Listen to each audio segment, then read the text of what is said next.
Hello everyone, good morning. Hope you all are fine. I am Kalani Trivedi, continuing the lecture of DYBCom Sem 5, that is of English subject. We already completed the first topic of our grammar, that is modal auxiliary verbs. But though we are solving some exercise of that topic, so you come to know that how the questions will ask in exams. એક્ઝામમાં કઈ રીતે fill in the blanks કે કઈ રીતે model auxiliaries પૂછાશે, એના examples કઈ રીતે ક્યાં મૂકવું, ડિટેલમાં આપણે જોયું. તો હવે આપણે એનું પ્રેક્ટિકલી એક્સરસાઇઝ દ્વારા આપણે એને શીખીએ. વોટ ટાઈમ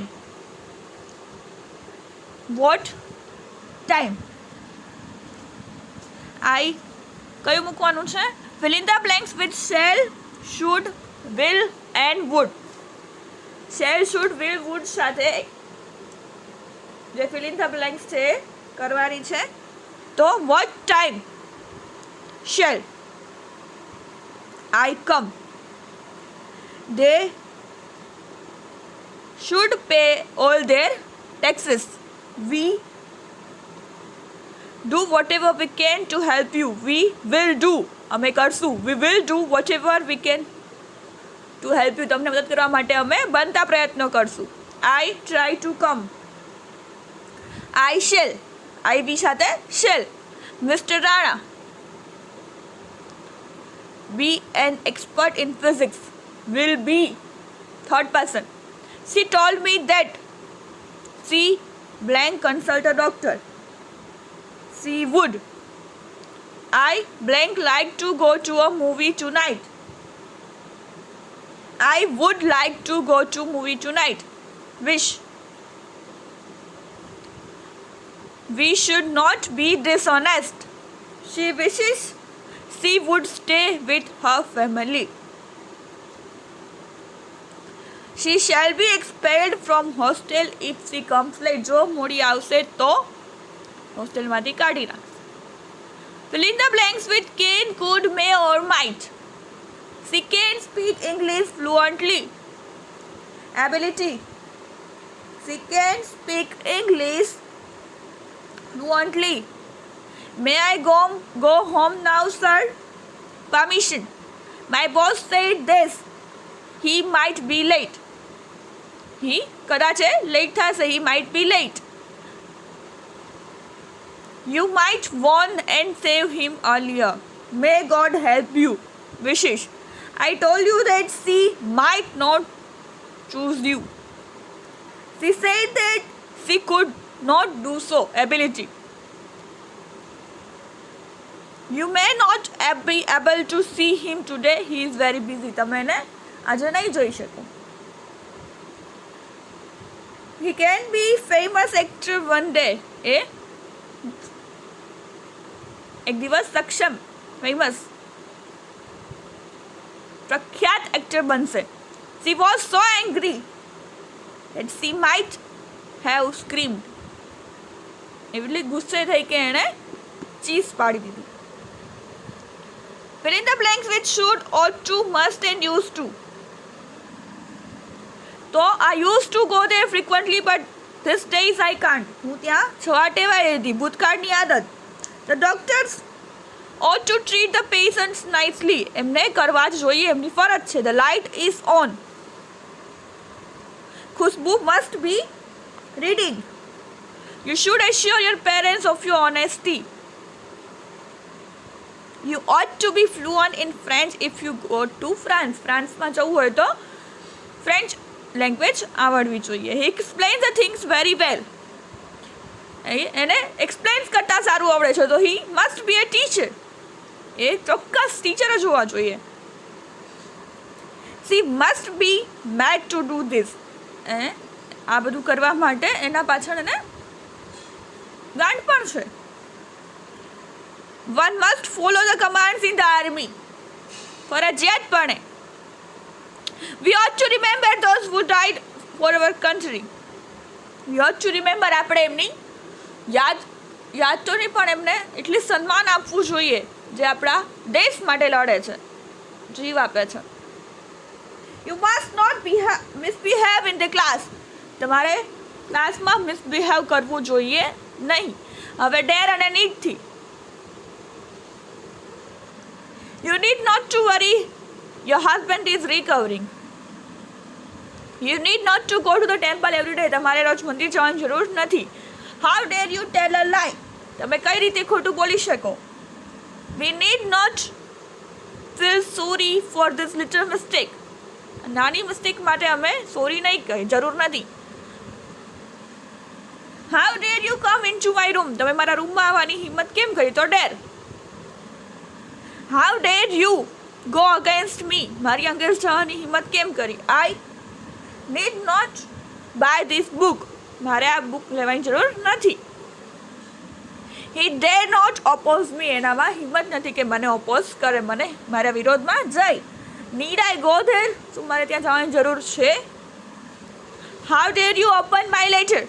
તમે મારા લેટર ઓપન કરવાની હિંમત કેમ કરી. ધીસ અબાઉટ મોટે ઓક્ઝિલરીઝ, કે કઈ રીતે આ બધા બ્લેન્ક્સમાં પૂછાય તો કઈ જગ્યાએ કયું. આપણે જોયું કે કયા કયા કેટલા મૂળ ઓક્ઝિલરીઝ છે, એનો ઉપયોગ કયો છે, ક્યાં કઈ રીતે વપરાય છે, કેની સાથે વપરાય છે, અને એના મિનિંગ્સ જોયા. તો હવે જ્યારે આવી રીતે બ્લેન્ક્સમાં પૂછાય તો આ રીતે આપણે બ્લેન્ક્સ પૂરવાની રહેશે. So now we are focusing on the second topic of a grammar, that is press release.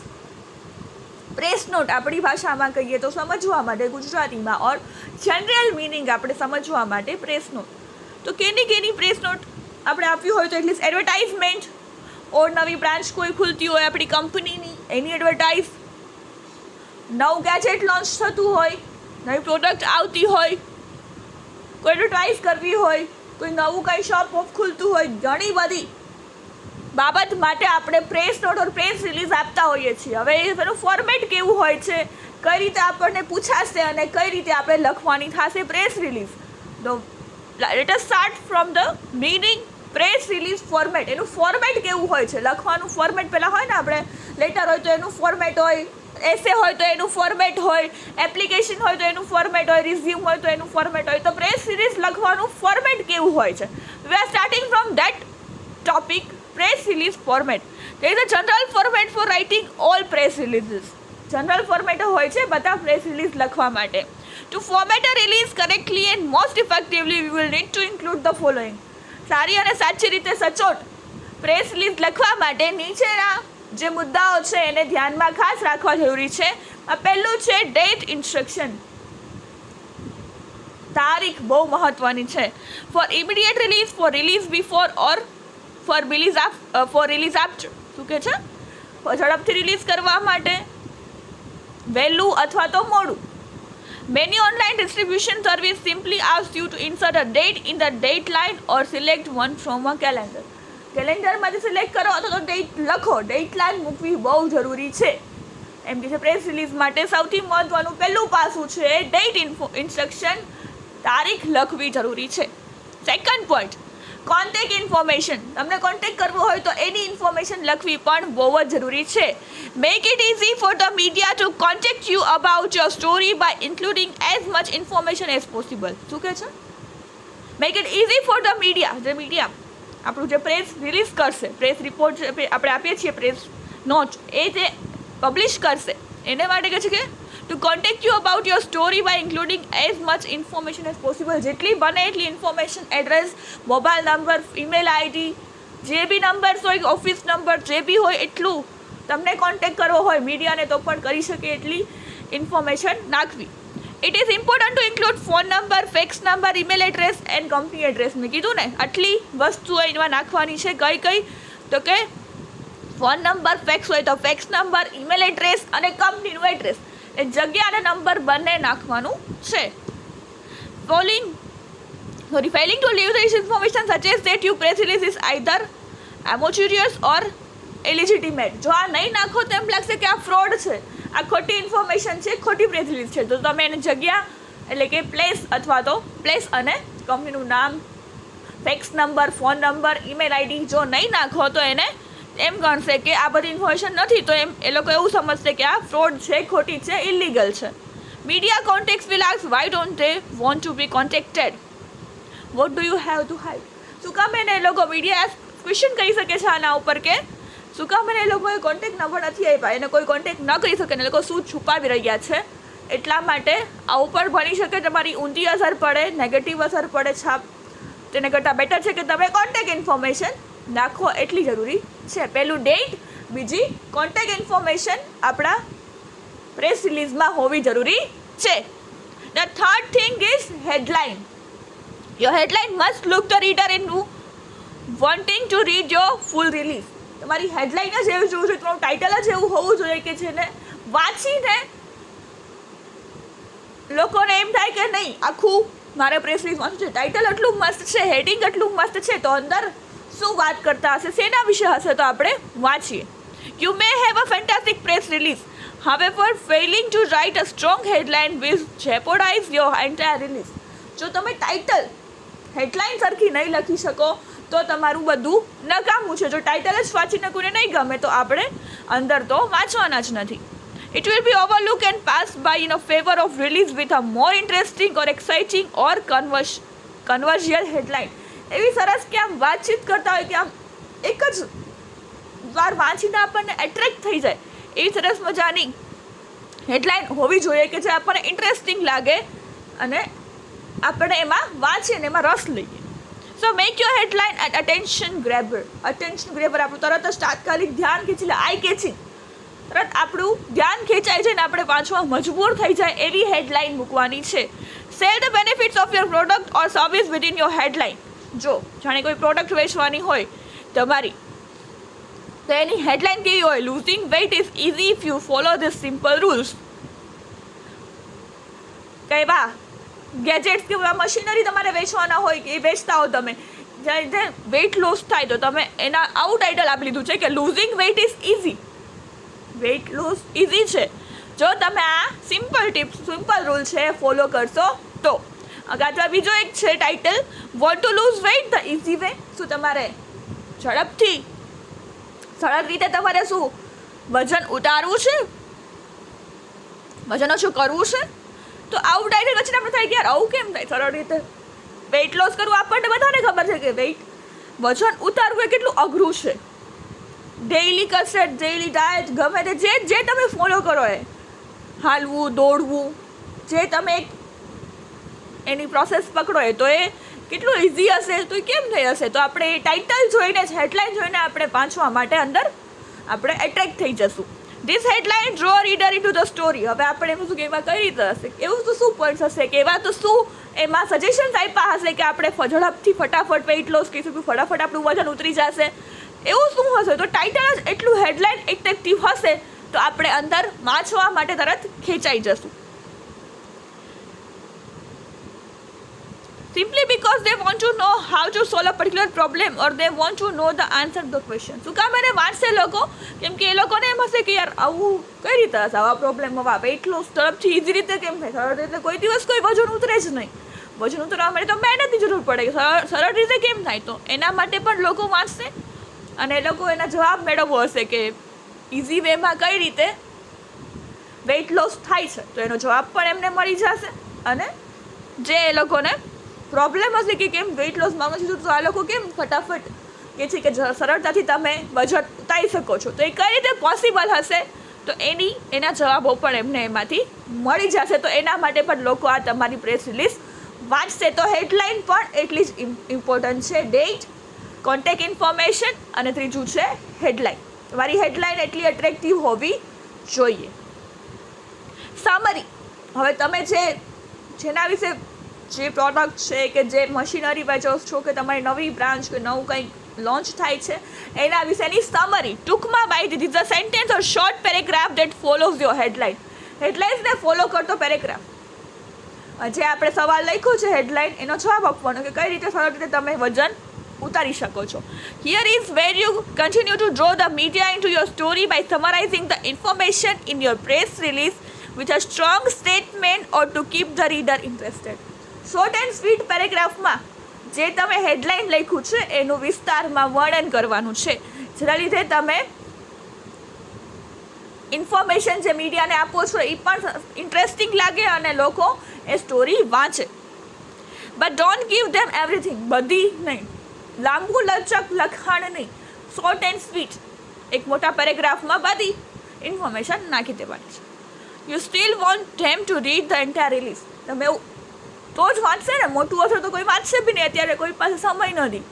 તમે શોર્ટ એન્ડ સ્વીટ ટાઇટલ સરસ મજાનું આપી અને નીચે એનો જવાબ લખ્યો હશે એક પેરેગ્રાફમાં, તો લોકો એને વાંચશે પણ ખરા. એટલે ટૂંકમાં શોર્ટ એન્ડ સ્વીટ જે ઇન્ફોર્મેશન છે જોઈતી પૂરતી એ જ આપવાની છે. લાંબુ લચક લખાણ લખવાનું નથી. The next is body. Is the main area of the press release. Keep it simple to the point and brief. Short and sweet 175 કે 300 વર્ડમાં મેઇન એરિયા બોડી. ડેટ આપી, કોન્ટેક્ટ ઇન્ફોર્મેશન આપી, હેડલાઇન આપી, થોડીક સમરી આપી. હવે થોડુંક ડિટેલમાં use bullets when appropriate and clear crisp paragraph for easy reading. Easy રીડિંગમાં થોડા પેરેગ્રાફ છોટા પોઈન્ટ આપીને પણ કરી શકો છો.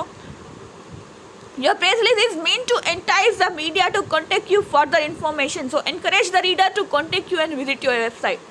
તો કે છે તમે આના લીધે તમને લોકો કોન્ટેક્ટ કરશે, તમને લોકો જાણશે. તમે એ પ્રકારનું એમાં પોઈન્ટ્સ એ પ્રકારની સાચી સચોટ સરળ રીતે માહિતી લખો કે લોકો તમને કોન્ટેક્ટ કરે, તમારી પાસે આવે, તમારી વેબસાઇટ ચેક કરે અને તમારા કોન્ટેક્ટ કરે કે તમારી પાસે આવે કે લાવો અમને આ પ્રોડક્ટ જોઈ છે, અમને આ મશીનરી જોઈ છે, અમને આ વસ્તુ જોઈ છે. તમારું જે સેલિંગ થાય છે, તમે તમારી કંપની વેચતી હોય કોઈ બી પ્રોડક્ટ, તો એના માટે તમારે કોન્ટેક્ટ કરે તો તમારે બોડી મેઇન પાર્ટ છે જે પ્રેસ રિલીઝનો એ વ્યવસ્થિત લખવો જોશે. 175 થી 300 વર્ડ્સમાં ક્લિયર પેરેગ્રાફ રીતે, બુલેટ લેટર હોય તો બુલેટ લેટર જે રીતે ક્લિયર સરળ રીતે સરળ ભાષામાં કે બધાય વાંચી શકે, સિમ્પલ એન્ડ ઇઝી લેંગ્વેજમાં. અને એવી રીતે લખવાનું છે કે તમને મીડિયા પણ કોન્ટેક્ટ કરે, લોકો કોન્ટેક્ટ કરે, તમારી વેબસાઇટ્સ ચેક કરે અને તમારા સાથે તમારું જે કામ તમારે કરવું હતું એડવર્ટાઇઝમેન્ટનું એ સાચી રીતે પૂરું થઈ શકે. The next is about us. એ લોકો વિશે. Not everyone use the boiler plate. Boiler plate કહેવાય આપણે કે નેમ પ્લેટ હોય એમ બોઇલર પ્લેટ કે. However this is the perfect place to add some brief information about your company. તમારી કંપનીની વિશે કોઈ માહિતી મૂકવા માગતા હો તો એ બોઇલર પ્લેટ નીચે સાઈડમાં આપણે કેમ યોર ફેથફુલ લેટરમાં લખીએ એમ આપણે આમાં જે પ્રેસ રિલીઝ છે એમાં અબાઉટ અસ કંપની વિશે કોઈ પણ ઇન્ફોર્મેશન લખી શકે છે. For example, XYZ company is leading distribution of weights and has been in the business of building widgets since 1900. અમારી કંપની આટલા વર્ષોથી આ કામ કરે છે અને 1900થી આપણે કહે છે ને અમુક જગ્યાએ જાય તો લખેલું હોય કે આ રામ ડેરી કે ઓલી ડેરી, તો એ 1900થી ચાલે છે, 1992થી 1985થી. તો એવી કોઈ તમારી કંપની રિલેટેડ ઇન્ફોર્મેશન હોય તો નીચે તમે છેલ્લે ટાંકી શકો છો. બધાથી યુઝ કરતા પણ અમુક લોકો આ ઇન્ફોર્મેશન એડ કરવી હોય તમારી કંપની વિશે, કોઈ 1985થી ચાલે છે, જૂની છે, કંઈ પણ એવી ઇન્ફોર્મેશન હોય બોલર પ્લેટ એમાં તમે નીચે એડ કરી શકો છો. The next or last is end of press release. હવે પ્રેસ રિલીઝને એન્ડ કેમ કરવાની? To end your press release simply enter 3 hash on a blank line at the end of the release. બધું લખાઈ જાય પછી છેલ્લે 3 હેઝ કરવાના છે. Any information after hash will not be. પછી તમે નીચે જે પણ લખશો તમને એમ કે આ રહી ગયું છે, આ બાકી છે, તો હેઝની નીચે લખશો એ કાંઈ પબ્લિશ નહીં થાય. એટલે 3 હેઝ છેલ્લે કરો એટલે સમજી લેવાનું કે આ પ્રેસ રિલીઝ પૂરી છે. જો નહીં કરો તો સમજશે અધૂરી છે, એટલે એ લોકો તો પણ નહીં છાપે. એટલે 3 હેઝ છેલ્લે હેઝ 3 કરવા જરૂરી છે.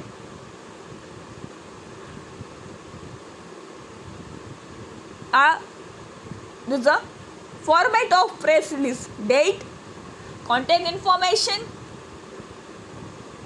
હેડલાઇન, સમરી, બ્રીફ, પછી body, about us or boilerplate અને end of press release 3 hash. આ રીતે આખું ફોર્મેટ છે. હવે એનું